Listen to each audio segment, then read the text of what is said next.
Nos objectifs durant cette troisième édition du Battle Lab, c'est de mettre en œuvre des drones avec une capacité de détection radiologique et chimique, et c'est une première sur une édition de BASOA. Le champ de tir de capsule est particulièrement adapté parce qu'il offre une grande superficie permettant de faire des manœuvres avec les drones sur une grande élongation. Et il présente aussi la souplesse d'emploi et la mise en œuvre de drones dans un contexte facilité.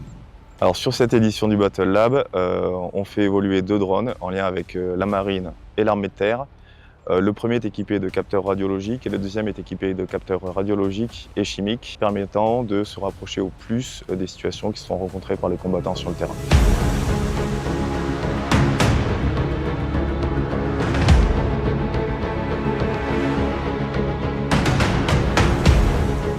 Donc cette troisième édition s'inscrit dans la continuité des 2 précédentes.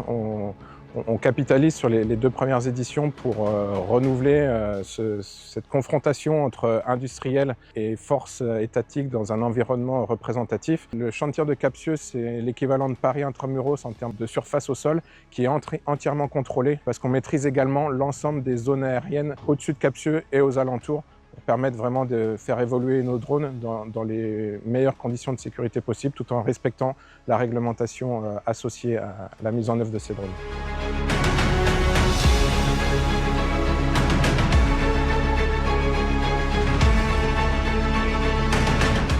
La technologie en fait évolue extrêmement vite aujourd'hui, notamment au sein des drones. C'est important en fait pour les armées d'être au plus près des industriels afin qu'eux ciblent vraiment nos besoins et puissent adapter des drones en fait à nos utilisations.